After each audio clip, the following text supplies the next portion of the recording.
반갑습니다. 하나님의 말씀 봅시다. 하나님의 말씀은 창세기 4장 13절에서 15절까지입니다.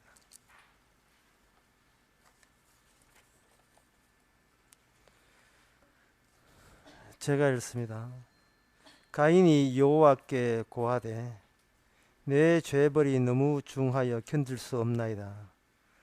주께서 오늘 이 지면에서 나를 쫓아내시온즉 내가 주의 낯을 배웁지 못하리니 내가 땅에서 피하여 유리하는 자가 될지라.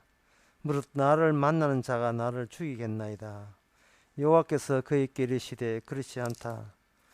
가인을 죽이는 자는 벌을 7배나 받으리라 하시고 가인에게 표를 주사 만나는 누구에게든지 죽임을 명케 하시니라. 아멘. 오늘 본문에 보게 되면 오늘날 정서하고 전혀 부합되는 게 없어요. 이렇게 우리가 생각할 때는 분명히 하나님 앞에 죄를 지었으면 그 죄의 값을 그 살인자에게 처벌하는 것이 당연한 걸로 우리가 알고 있습니다. 근데 그 처벌에 대해서 오늘날 우리들이 충분히 납득이 되는 처벌을 내리는 것이 하나님의 일관된 공의로우심에 합당하다, 그렇게 생각할 수가 있거든요. 지금 누가 누굴 죽였냐 하면 형이 동생을 죽였어요. 근데 그게 하나님한테 발각되었습니다. 들켰습니다. 들켰으면 이제는 동생을 죽인 형을 마땅히 너도 죽어라 해서 하나님이 죽이는 것이 당연한데 하나님께서 내리신 벌이 이상해요. 살인자를 살려둡니다.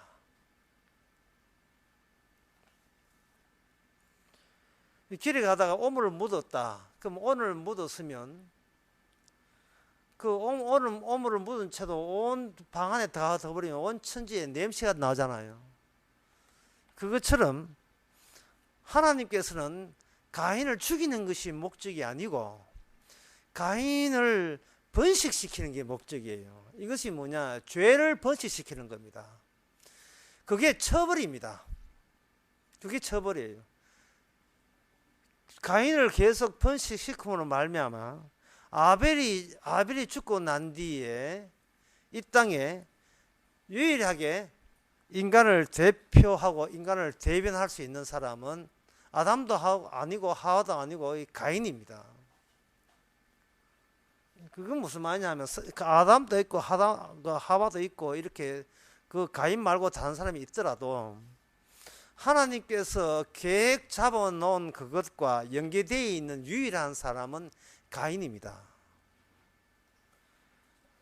그래서 이 가인을 가지고 하나님께서는 뭐를 이렇게 번식시키느냐 하면은 아벨하고 가인하고 있었던 그 일을 그 이후에 모든 오고 오는 인간 세계에 하나님의 원칙으로 확 퍼뜨려 버리죠. 퍼뜨려 버립니다. 그렇게 될 때 인간들은 무엇에 몰리게 되느냐 하면은 하나님이 인간을 보는 새로운 기준에 그들은 통치를 받게 되어 있습니다. 하나님이 인간을 보는 기준, 그 기준을 세자로 이야기하면 바로 핏소리입니다. 핏소리. 땅에서 지상에서 하늘로 핏소리가 올라왔고 그 핏소리를 유발하게 된 그 당사자가 계속해서 그 뒤에 도시를 만들고 계속해서 나라 사람들이 번식을 한다는 말은 아벨을 의도적으로 형한테 맞아 죽게 해서 거기서 하나님께서 세상을 다스리고 통치하고 세상 인간을 바라보는 기준을 하나님께서 계속해서 이끌어 후대까지 이어져 가게 하신 겁니다. 그 핏소리가. 여기 10절에 보면 가라사대 내가 무엇을 하였느냐 네 아우의 핏소리가 땅에서부터 내게 호소한다 라고 되어 있습니다. 땅에서부터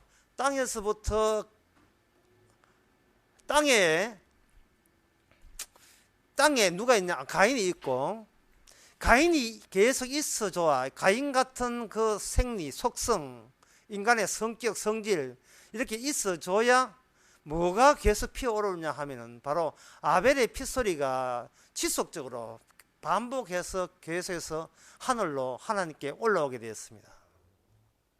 자, 그렇게 되면 이것은 가인이 제사를 드렸는데 안 받고 아벨의 제사를 받았다 하는 이것은 하나님이 의도적으로 이 세상에 관여하겠다는 뜻입니다. 그 관여하시는 그 하나님 이름이 4장 1절에 보면 아담이 그 안에 하와와 동침하여 하와가 잉태하여 가인을 낳고 이르되 내가 여호와로 말미암아 하다 있어요. 그 여호와 하나님의 드디어 특징이 하나님 새로운 여호와 하나님 쪽에서 만들어내는 기준을 가지고 세상을 보는 데 있습니다. 이게 여호와 하나님의 특징이에요. 하나님 저기 계시고 인간 여기 있으면 인간하고 하나님하고 거기서 상대하면 되지 않느냐 이렇게 생각하는데 하나님은 그냥 인간하고 상대하지 않습니다. 하나님께서 유발시킨 하나님이 의도적으로 만들어낸 기준이 있어요. 그 기준을 가지고 하나님께서는 사람하고 상대를 하는 겁니다. 상대를 하게 되면 그 사람을 어떻게 구원하냐 심판하냐 그게 하나님께 관심사가 없어요. 하나님은 인간의 구원에 관심이 없습니다. 관심이 없고 하나님이 여호와 하나님이 새롭게 만들어낸 그 기준이 얼마나 세상을 많이 퍼뜨리느냐에 관심이 있어요. 우리가 제가 하는 이 점을 알려면 우리가 하는 하나님과 그 여호와가 이게 차이 난다는 것을 먼저 염두에 두는 겁니다. 우리가 생각하는 하나님은 나를 만드신 하나님이라서 인간이 상상하고 생각하는 그 하나님을 두고 이야기하는 거예요. 그러나 그 하나님은 인간이 상상하는 하나님입니다. 실제로 나타나는 하나님은 여호와 하나님으로 나타나요. 그럼 여호와 하나님이 나타날 때 그냥 빈수로 나타나는 게 아닙니다. 여호와 하나님께서 어떤 자기 의도를 가지고 이 땅 인간 사는 세상에 어떤 원리 원칙을 가지고 개입을 해요. 그 개입을 하는 것이 뭐냐 하면 바로 4장 7절에 보면 너가 선을 행하면 어찌 낮에 들지 못하느냐 선을 행치 아니면 죄가 문에 엎드리느니라 죄의 소원은 내게 있으나 너는 죄를 다스릴지라. 너는 죄를 다스려야 된다는 원칙을 가지고 하나님께서는 가인에게 찾아왔습니다. 하나님께서 먼저 가인에게 지시를 한 거죠. 너는 죄를 다스려라. 죄를 다스려야 된다는 지시가 우리가 오늘날 현대인들 생각처럼 내가 스스로 양심껏 만들어낸 게 아닙니다. 이것은 하나님께서 숨어 계신 하나님께서 인간 세계에 드러날 때에 하나님께서 개입하는 방식이 뭐냐? 죄를 다스려야 된다 하는 그러한 방식으로 먼저 우리에게 다가오신 거예요.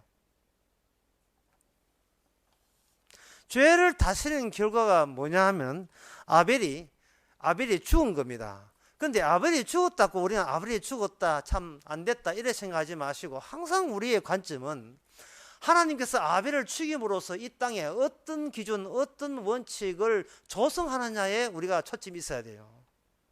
어떤 기준 어떤 조성하느냐 그것은 바로 아벨이 죽은 핏소리를 가운데 두고 여호와 하나님과 인간과의 상대를 하겠다는 겁니다. 핏소리를 두고 그러니까 인간은 하나님 저 어때요? 라고 가인이 하나님 아버지 제가 제사를 드립니다. 제사를 받으세요. 제 예배 드립니다. 예배를 받으세요. 라고 했을 때 하나님은 그 예배와 그 제사를 안 받는 식으로 이 땅에 개입한다 이 말입니다. 왜냐하면 네가 지금 너의 제사 너의 예배를 가지고 내 앞에 나왔는데 하나님께서 원하는 것은 핏소리예요. 아벨의 핏소리를 통해서 받으신다 이 말입니다. 쉽게 말해서 하나님이 만드는 새로운 기준이라 하는 것은 뭐냐 하면 바로 십자가를 통해서 인간과 관계하겠다. 인간을 다스리겠다. 인간을 통치하겠다. 인간을 관리하겠다. 이 기준이 십자가 기준이 바로 하나님이 여호와 하나님이 진짜 살아계신 하나님께서 인간을 다가올 때는 그 십자가 기준으로 다가오는 겁니다. 근데 그 십자가 하는 것은 우리가 잘 아다시피 십자가는 인간이 하나님을 살해한 사건이에요. 하늘에서 오신 그 메시아를 살해한 사건이 십자가입니다. 그러면 하나님께서 십자가를 통해서 우리가 관계하겠다는 말은 우리로 하여금 어떤 것을 내밀어도 하나님께서는 우리를 아벨을 죽인 동일한 정신 상태로 내한테 다가오는 걸로 그렇게 규정하겠다는 겁니다. 우리 인간 쪽에서 하나님께 어떤 무엇을 해, 예배를 하든 헌금을 하든 기도를 하든 선교나 전도를 하든 뭐를 하든 간에 착한 일을 하든 그거 바로 네 행위가 아벨을 죽이게 만든 그 속성에서 유발된 행위라는 사실을 그걸 기준으로 삼아서 인간에게 다가서는 거예요. 그러면 가인이 아벨을 죽임으로써 가인이 얻고자 하는 것은 무엇인가? 도대체 가인이 아벨을 죽임으로써 그 무엇을 기대했느냐 하면은 이거예요. 살아있는 것은 성공이고 죽은 자는 실패다라는 그런 기준 가지고 정의했거든요. 내가 너를 죽임으로써 너는 죽은 자가 되고 따라서 나는 산 자가 되며 살아있는 것은 무조건 성공이고 죽은 것은 실패다라는 겁니다. 그런데 이 죽은 자가 그냥 가인 보기에는 동생을 죽였으니까 동생이 죽어 없어졌다. 이거 없어지는 걸 가지고 한자 말로 해 부재합니다. 부재. 있는 것을 존재로 하고 존재가 부재보다 낫다고 생각해서 자기 아들을 부재적 존재 가게 죽여버렸는데 그 죽어가면서 핏소리의 존재 이걸 가인이 감안을 하지 못했어요. 가인은 이제는 나를 화나게 만들었던 그 동생을 처단했다. 속 시원하다. 예? 하나님은 나를 무시하고 동생이 제사를 받았으니까 나는 정말 화가 난다. 너를 죽이고 싶다. 나 죽였다. 성공했다.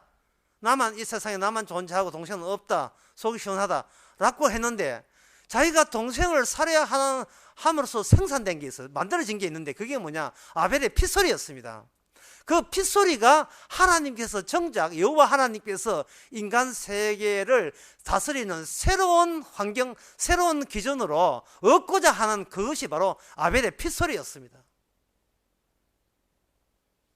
이 아벨의 핏소리를 기준으로 해서 여호와 하나님은 인간에게 다가서지요. 그러면 그 이후에 모든 인간들은 아벨의 핏소리가 들리는 그러한 상황, 그런 현실의 일부가 되어서 그 현실과 함께 살아가야 되는 입장이 있습니다. 아벨의 핏소리라는 말은 강조하면 무슨 뜻이냐 하면 하나님은 인간과 직접 상대하지 않는다는 겁니다. 하나님은 인간과 상대하지 않는다. 인간이 아무리 하나님을 외쳐도 그건 가짜고 진짜 하나님은 핏소리, 다시 말해서 십자가 외에는 하나님은 인간을 상대하지 않는 겁니다. 그리고 그 상대하지 않는 그것을 상대하지 않는다로 끝나는 것이 아니고 상대하지 않음으로 하나님이 인간을 상대하십니다. 상대하지 않는 쪽으로 상대를 해버리죠.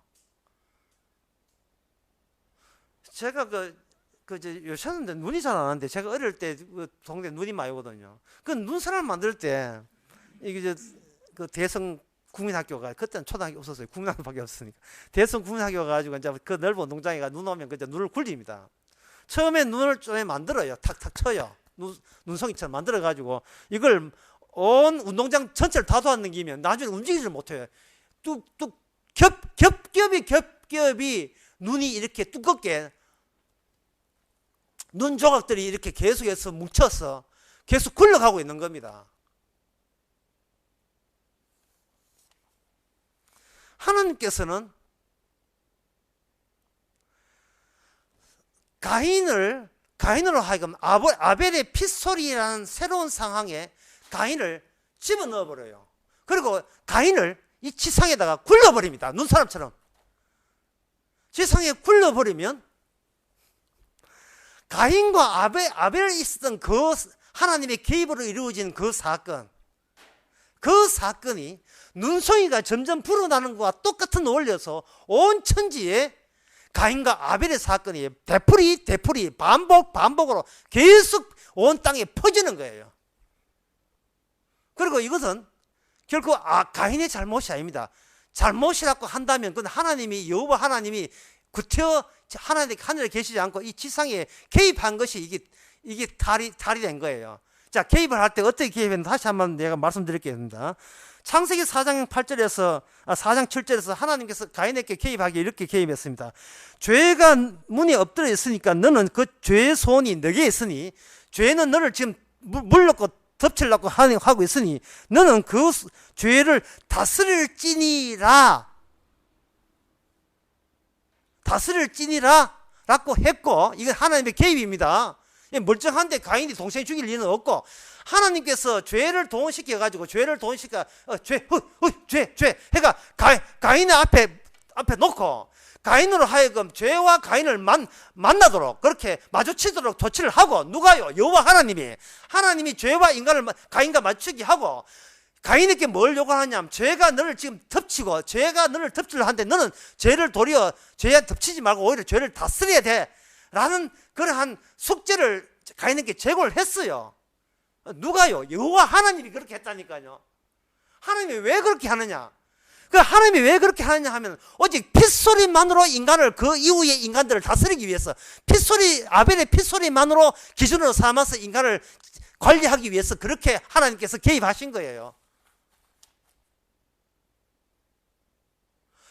그렇게 해서 가인이 죄를 다스리냐 안에 따라서 그 결과가, 가인이 죄를 이기느냐 없느냐는 그 결과를 보면 알거든. 그 결과가 뭐냐? 결국은 가인이 동생을 죽였습니다.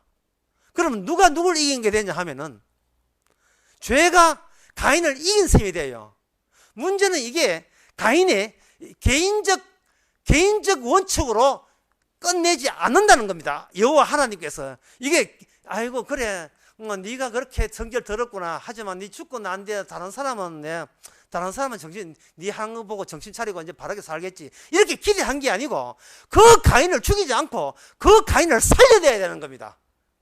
죄를 이기지 못하고 하나님께 인정받는 하나님의 정의 노릇하라고 하나님께서 지정한, 하나님이 선택한 자를 죽여버린 고러한 속성과 성격을, 그 대성초등학교 거기에 대성국민학교 거기에 눈 올 때 눈살 만드는 것처럼 그 뒤를 계속 굴러버리면 나오는 게 뭐냐? 삶의 정황, 다시 말하면 시츄에이션, 인간의 삶의 구조가 나오는 겁니다. 그 이후에 모든 인류는 바로 그 구조 안에, 그 상황 안에 누구도 하나 빠져나오지 못하고 그대로 눈사람 속에 섞여서 같이 굴러갑니다. 같이 굴러가면서 사람은 어떻게 적응하느냐? 바로 그 환경에 인간은 일부로서 자신을 주어진 환경의 일부로서 밀착하게 되어 있고, 그런 식으로 삶을 거기에 적응하게 되어 있어요. 집 떠난 사람은 군대 간 사람이죠. 집 떠나 군대 간다. 처음에는 고향집이 엄마가 보고 싶을 때 노래 부르지만 그 한 몇 개월 지나면 그 군대에 적응하죠. 이 말은 뭐냐? 인간이 상황을 만들어내는 것이 아니고, 상황이 오게 되면 인간은 자신을, 그 상황을 움직이는, 그 상황을 미래로 움직이게 하는 자기가 일부로서 보탬이 되고 가담하게 돼 있다고 본인은 그렇게 생각하는 겁니다. 미래 상황을 위해서 새로운 창의성을 발휘하면서 나는 그 속에 한 통속이 되어서 같이 움직이는 것이 인간에게서의 삶의 본능이 되는 겁니다. 그러면 그 삶의 본능을 쪼개보면 뭐가 있느냐? 나는 죄를 다스려야 된다는 법적인 원칙에 준해서 인간은 살아가게 됩니다. 쉽게 말해서 신이시여 나에게 율법과 말씀을 주시옵소서. 이것 가지고 죄를 다스려서 제가 천국에 가고야 말겠습니다. 바로 그것이 저주받을 가인의 속성을 대물림한 성격입니다. 걸려든 거예요. 걸려든 거예요. 여러분 성경 보십니까? 말씀 있죠. 지켜서 바르게 삽시다. 요거 가인의 집단입니다. 지옥 갈 자들의 집단체입니다. 인간에게 있어서의 삶에 있어서 인간의 평소에 현실에 살면서 가장 밑바닥에 뭐가 있느냐 하면은 끝까지 자기가 의롭다고 어길 수밖에 없는 법적인 조치를 자기한테 항상 행하게 되는 겁니다. 이걸 두 자로 뭐라고 하냐면 양심이라고 이야기해요. 양심. 내가 어쩔 수 없어 이런 행동하지만 내 양심만은 아직도 풋풋하고 아직도 순결하고 고귀하고 수정같이 거울처럼 맑게 유지하고 있다. 그 양심에 준해서 나는 하나님을 이 양심껏 순전한 믿음으로 그야말로 기만하지 않고 하나님을 속이지 않고 순진 그 자체, 순수 그 자체, 고귀한 믿음, 그것 가지고 하나님께 나아가겠습니다 라는 그 원칙에 인간들은 어느 누구 할 것 없이 다 말려들게 되어 있습니다. 이제부터 그 근거를 제가 신약에서 대겠습니다. 누가복음 3장입니다. 누가복음 3장에 보면 세례 요한이 예수님 먼저 도착했습니다. 세례 요한이 예수님 먼저 도착한 그 이유에 대해서 이렇게 되어 있습니다. 누가복음 3장 4절에 보면 선지자 이사야 책에 기록된 대로 하기 위해서 세례 요한이 왔다는 겁니다. 자, 여기서 우리가 성경을 볼 때 상식적인 원리 원칙 정도는 우리가 갖춰야 되니까 그 상식적인 원리 원칙을 제가 먼저 말씀드리겠습니다. 신약에 나오는 세례 요한이나 예수님이나 모두 구약에서 하나님이 주신 그 말씀에 준해서 말씀에 근거해서 행동한다는 것이 상식. 이거는 성경적으로 옳은 이야기입니다. 지성질대로 하는 게 아닙니다. 말씀에 근거해서 말씀에 응하여 함이라 때가 되매 말씀대로 되매 라고 이게 성경이 나오는 이유가 하나님의 모든 것이 하나님의 원리 원칙 안에서 움직인다는 겁니다. 제가 아까 이야기한 대로 하나님의 새롭게 구비한 아담과 가인과 아벨을 통해서 마련된 그 기준에 의해서 하나님께서는 여호와 하나님이 개입하는 거예요. 다시 이야기하겠습니다. 하나님께서 인간에게 올 때 그냥 빈손 오는 게 아니고 하나님이 들어옴으로 말미암아 비로소 유발된 새로운 기준이 있어요. 그 기준에 입각해서 인간 세계에 예수님께서 찾아오시고 활동하신다 이 말입니다. 그 기준이 뭐냐? 구약 성경이에요. 신약 때 입장에서는 구약 성경이다 말이죠. 여기 아주가 신약까지 완성이 안 됐으니까 누가복음 3장에서 그 구약에 의해서 이사야 선지자가 하는 말씀을 세례 요한이 외칩니다. 이렇게 외칩니다. 광야에 외치는 자의 소리가 있어 가로되 너희는 주의 길을 예비하라. 그의 첩경은 편탈게 하라. 모든 골짜기가 메워지고 모든 산과 작은 산이 낮아지고 굽은 것이 곧아지고 험한 길이 평탄해질 것이고 모든 육체가 하나님의 구원을 보리라. 이렇게 되었죠. 이사야의 이 말씀, 이사야 4장에 나오는 이 말씀을 딱 보면서 우리가 느낀 점이 뭘까요? 이거는 완전히 도로공사예요. 도로공사. 평탄케 하라 했으니까 도로공사 하기 위해서 뭐냐 하면 울퉁불퉁한 것을 전부 다 똑같은 높이로 다 맞추는 거예요. 이 말은 뭐냐? 모든 인간은 똑같아.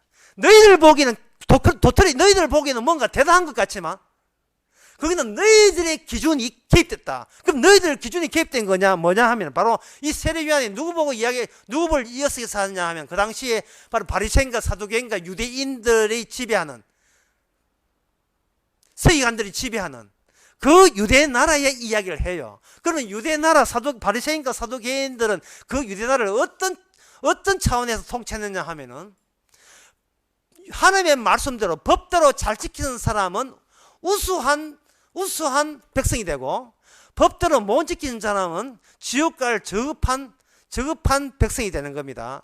그들은 7단계로 계급을 7개로 나눴어요. 현재 인도에서는 4개로 카스트 제도 4개로 갖추잖아요. 그런데 그들은 7개로 계급을 나누었습니다. 제일 높은 계급의 사두개인, 제일 낮은 계급은 이방인입니다. 그건 구약 성경대로 한다고 그렇게 한 겁니다. 그 계급을 결정하는 건 뭐냐? 누가 하나님의 주신 율법대로 실천의 말이 아니라 얼마나 실행에 옮기고 실천해 하느냐. 다시 말해서 야고보서로 말해서 뭐냐면 믿음이 없는 행함이 없는 믿음은 죽은 믿음에 따라서 계급을 정한 거예요. 말만 하지 말고 행동으로 보이란 말이죠. 믿는다 하지 말고 행동으로 말하는 믿음을 보이란 말이죠. 거기에서 7단계로 나누었던 겁니다. 이 세례 요한의 외침에 대해서 누가 심사하러 왔느냐 하면은 바로 바리새인과 사두개인과 서기관들이 심사하러 왔어요. 세례 요한 작자가 진짜 선지자인지 아니면 가짜인지 심사하러 왔습니다. 심사하러 왔을 때 그 심사위원 보고 뭐라고 이야기했냐면 이렇게 이야기했습니다.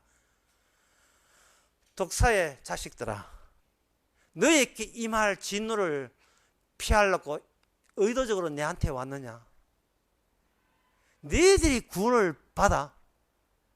그 다음에 나오는 말이 뭐냐 하면 이 돌멩이, 이 돌멩이처럼 이 돌멩이라도 능히 아브라함 자손이 되게 하려 했습니다.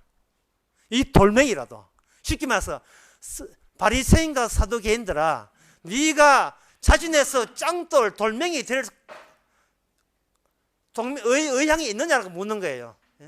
나는 이렇게 굴러다니는 아무 값어치 없는 무가치한 정말 발의 차이는 이거 자유도 입술을 못하는 아무것도 않은 존재로서 스스로 자기를 그런 존재라는 것을 자인할 수 있는 용의가 되어 있느냐 이 말입니다. 그리고 난 뒤 세례요한은 전부 다 물에 들어가게 돼요. 전부 다. 누구 보고? 바리새인 말고 자기께 회개 하나님의 나라에 오겠다는 사람은 전부 다 물에 집어넣었어요. 물에 집은다는 말은 이건 존재가 아니고 부재입니다. 죽음이에요.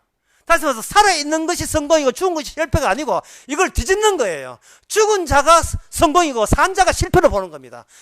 이것이 바로 아벨과 가인 사건을 유발하기 위해서 하나님께서 개입을 했을 때 의도적으로 만들어낸 인간에 대한 기준입니다. 관리 기준입니다. 주여 저 살아있습니다 라고 보통 이야기가 하거든요. 아이고 큰일 날 뻔, 교통사고를 큰일 날 살아있다. 살아있다는 말은 곧 무엇이 살아있냐 하면 네가 살아있는 것이 아니고 가인의 성질과 성격이 살아있다는 뜻이에요.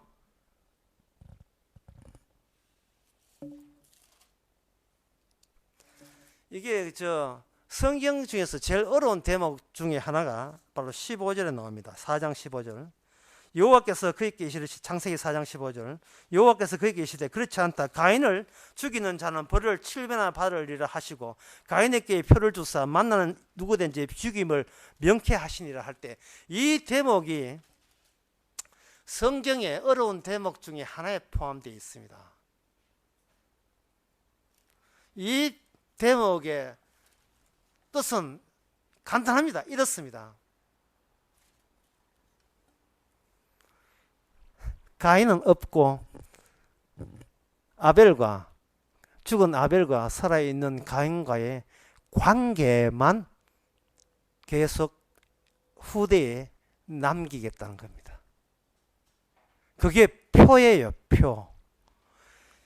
가인이 인간을 대표하는 것이 아니고 가인과 아벨이 있었던 그 관계가 인간을 대표합니다. 진짜 어렵죠. 예. 이 근거가 바로 시편 79편 12절에 보면 나와요.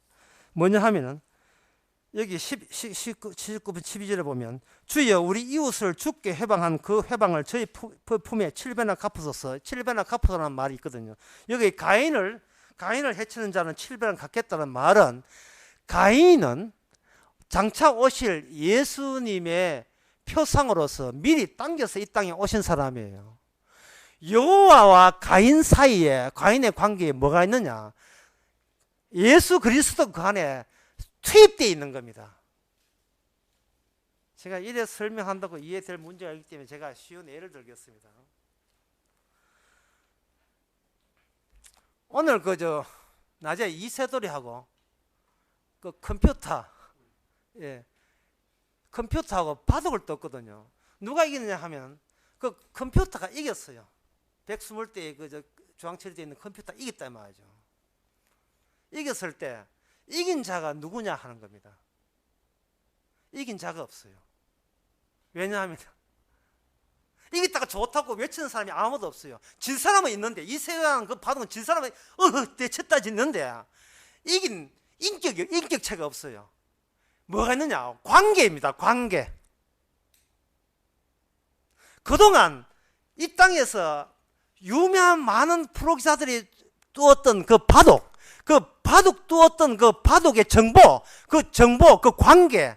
바둑 돌 이래 뜨면 이래 뜨고 이래 뜨면 이래 뜨고 이래 뜨면 이래 뜨고 거기 정답이고 그게 정석이다. 그 관계에 이세돌이가 진 거예요. 거기 이긴 자는 없어요. 이 관계이기 때문에.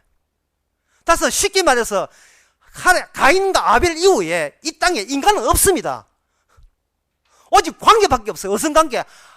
가인과 아벨 사이에 새롭게 만들어낸 관계, 핏소리의 관계. 그 관계에는 아무도 없어요. 그 관계를 자기 육체에다가 연결시킨 분이 누구냐 하면 바로 예수님이십니다. 예수님도 그 관계를 입혀서 결국 마지막에 다 이루었다는 외침은 어디서 이루어지느냐? 바로 십자가 죽음에서 이루어지거든요. 그래서 뭐냐면 인간의 헌금, 기도, 전도, 예배 참석, 이 모든 기도, 이 모든 것이 하나님께서는 받지를 않아요. 이 소용이 없는 거예요. 왜냐하면 그거는 네가 하는 게임이고 네가 하는 놀이거든요. 기도하면서 하나님이여 기도 응답해 주시기 바랍니다. 왜? 그래야 제가 이기거든요. 이긴다는 말은 뭔 뜻이에요? 기도 덕분에 내가 한 살 더 살았고 잘 살았고 행복했다. 그런 목적을 위해서 이세돌 구단 뭔가 이 바둑에서 이기면 뭐 2만 불 따고 다 이기면 10만 불 따는데 10만 불인가? 100만 불 따는데 이세라는 것은 사람이에요. 근데 저쪽은 사람이 없어요. 그냥 그동안 또 어떤 바둑의 경우의 경우들이 이렇게 모아놓은 거예요. 옛날에 지는 도서관에 쉽게 말해 도서관에 책들 모았는데 그 도서관에 책한테 이세돌 구단이 진 거예요. 어떤 특정 인물이 없어요. 우리 하나님은 아벨과 가인을 통해서 우리 인간을 상대하지 않습니다. 지금 오늘 여보 설교할 때 지금 몇 번째, 세 번째 이야기합니다. 하나님이 인간을 상대하지 않습니다. 시행자는 인간을 왜 낳게 하느냐? 인간을 통해서 하나님이 만든 그 기준을 구체화시키기 위해서 우리 인간을 이용한 거예요. 다시 창세기 다시 봅시다. 하나님께서 가인에게 안 찾아와도 돼요. 그건 찾아와서 뭐라고 하면 죄가 문 앞에 있으니 너는 죄를 다스린다 했습니다. 그러면 죄를 가인 앞에 두신 분이 누구냐 하면 하나님이에요. 하나님이 가인에게 붙이게 한 겁니다. 쉽게 말해서 이세돌이한테 하나님께서 게임을 시킨데 그 게임은 이세돌이 이길 수 있는 게임이 아니고 하나님이 스스로 뭔가 만들어내고자 이 모든 세계를 예수님 중심의 세계로 만들어내고자 그 가인을 이용한 거예요. 이용했고 또 누굴 했느냐? 아벨을 이용한 거예요. 근데 아벨은 죽어야 되고 가인은 가인은 형은 동생을 죽여야 되고 동생은 형한테 맞아 죽어야 돼요. 그렇게 해서 정작 건지고자 하는 것은 뭐냐 하면 핏소리입니다. 핏소리. 그 핏소리가 그 뒤에 창세기 9장에 보면 드디어 언약이 됩니다. 피를 중심으로 한 언약. 인간아, 딴 건 먹더라도 피는 먹지 마라. 새로운 언약이 이제 계시가 되죠.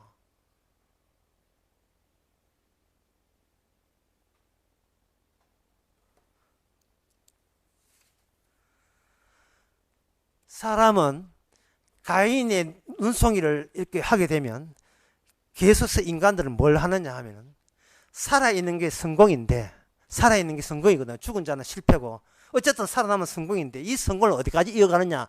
내가 죽어서 천국까지 이어가기를 바라는 겁니다. 그래서 인간들은 이제 계산을 해요. 내가 이 땅에 있는데 죽어서 지옥은 가지 말고 천국 가고 싶은데 이 땅에서 내가 할 게 뭐가 있을까를 생각하게 돼요. 그러면 우선 교회를 다녀야 되고, 교회 가서 목사 말을 들어야 되고, 목사 말에 보니까 성경이 하나님의 계시하는 소리를 듣고, 성경에 보면 십계명도 있고 뭐 지키라, 사도 바울은 뭐 해를 품때 뭐 해시기 전에 분을 뭐 품지 마라, 술 취하지 말고 뭐 성령이 취하라고 온갖 귀절들이 사도 바울의 명령과 지시들이 막 가득 신약성에 나온다 이 말이죠. 그러면 우리는 그걸 가지고 붙들고, 내가 이 괜찮은 내가, 아주 멋있는 내가, 양심이 살아있는 내가 이 하나님이 주신 예수님을 믿고, 믿는 것까지 착한 일을 하고, 그 다음에 성령 받아서 성령까지 받고, 그 다음에 헌금 하나 하면 11조 하면 11조 하고, 교회 나오면 교회 나오고, 이런저런 일을 해서, 그다 성경 공부까지 해가지고, 큐티에서 성공까지 해가지고, 이렇게 해서 가지고 있으면, 살아있는데 성공한 내가 죽어서 천국 가겠지 라고 생각하는데, 그게 바로 예수 그리스도를 죽이게 된 그게 악마의 마음이다 이 말이에요. 그게 바로 죄가 되는 거예요. 그게 인간이 상상한 거예요. 인간이 신이니까, 신하는 인간이 상상한 겁니다. 하나님은 인간과 상대를 안 해요. 왜냐? 기껏 해봐야 그거 상상밖에 안 하니까. 예수도 믿었다, 성령도 믿었다, 거기다 삼일체 다 믿었다. 목사 그 교회 가서 시킨다 하니까 장로까지 되고, 집사 장로 되고, 이제 시도가 목사까지 됐으니까. 이거는 완벽한, 천국 갈 수 있는 완벽한 구조는 다 있죠. 그게 바로, 거기에 대해서 세례요한은 말합니다. 네가 저 돌에 차있는 저 하찮은 돌이 될 수 있느냐를 묻습니다. 이게 이사야. 모든 것은 평정해버려요. 물에 다 들어가. 다시 말해서 네가 살아서 물에 빠져 죽어. 죽고 난 뒤에 살고 하는 건 그것도 죽었으면 네 소관 아니야. 내가 죽어서 천국까지 지옥까지 그건 네가 결정할 문제야. 다만 너는 그동안 하나님이 주신 기준을 모르고 나는 살아있는 게 성공이니까 산 나를 죽어서도 천국까지 영원히 행복하게 살겠다는 그 욕심, 그 의도 자체를 품고 있는 너가 아담과 한 통속이라는 그 점만 주께서는 밝혀낼 겁니다. 밝혀내십니다. 무엇을 기준으로? 아벨의 핏소리, 십자가 앞에서. 십자가에서 그걸 다 들춰내죠. 그래서 인간은 살아있다는 자체가 이게 가짜입니다. 그리고 이걸 가지고 야고보서 4장에서 뭐냐? 이것이 바로 그냥 물방울, 안개라고 이야기하죠. 안개. 좀 있다가도 없어지는 안개. 허구죠. 허구인데 왜 이렇게 행복하고 사는 게 재미날까요? 허구인데. 여기서 뭐 태국에 놀러 가면 좋다고 하면 이거 뭐 다 놀러갈 게 뭐. 왜 그래 좋습니까? 그거는 제가 아까 이야기했습니다. 인간은 주어진 환경의 일부가 되어서 이 환경을 새로운 미래에 나를 포함시켜서 행복한 환경이 되기 위해서 창조적인 능력을 발휘하게 되어 있습니다. 그게 바로 가인의 역사예요. 건드리지 마라. 나 건드리지 마라. 하나님께서 가인에게 주신 벌은 뭐냐 하면은 누구든지 내 건드리면 나는 참지 않겠다는 그것을 준 거예요. 그런데 그것은 어떤 조건이냐 하면은 여기에 13절에 보면 나오거든요. 하나님의 얼굴과 관계가 끊어진 상태에서, 하나님을 떠나버린 상태에서 인간이 기껏 취할 수 있는 것은 제발 날 건드리지 마라. 나 가만히 있지 않은 존재다. 그건 성품을 징벌로 준 겁니다. 그래서 가인이 말합니다. 내가 나무 동네에 가면 사람들이 나를 찍찍거리면 어떻게 합니까? 라고 말한다는 자체가 가인의 속성을 그대로 노출시킨 거예요. 이제는 하나님의 뜻이고 뭐고 관계없어요. 제일 자기한테 유일한 진리가 있다면 그건 뭐냐 하면 나 건드리면 가만두지 않는다. 이게 유일한 진리예요. 인간에게. 뭐 하나님과 예수가 필요 없어요.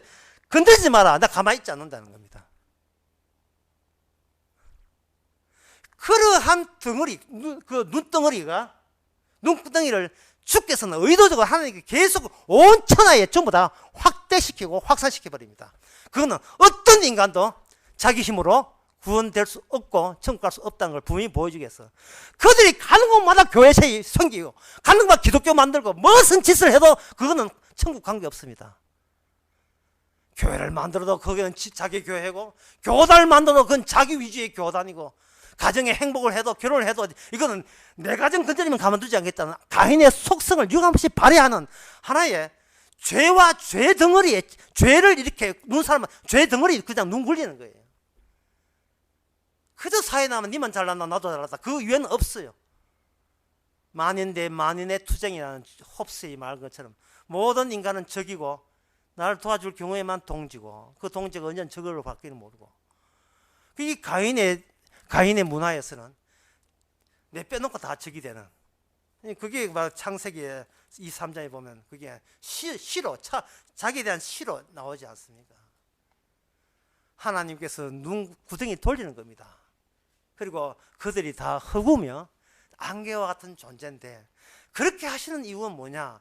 여호와께서는 그렇게 해야 계속해서 아벨의 핏소리가 들리기 때문에 그렇습니다. 그 중에서 하나님께서 택한 백성이 있다면, 세례요한 같은 사람은 쟁반에 목 잘렸잖아요. 그러면 세례요한이 목 잘렸다면 세례요한은 어느 계열이냐? 바로 아벨의 계통에 속하는 겁니다. 마태복음 23장 35절에 보면 너희가 죽인 바가라의 아들 사가라의 피까지, 아벨과 의인 아벨의 피로부터 성전과 제단 사이에 너희가 죽인 바가라의 아들 사가라의 피까지 이 땅에서 의로운 피를 너희가 감당해서 심판받아야 된다는 거예요. 의인 10명 없어서 멸망했던 소돔과 고모라, 그 의인은 무엇을 의미하느냐? 착하게 사는 게 말하지 않습니다. 바로 평범한 보통 사람에 의해서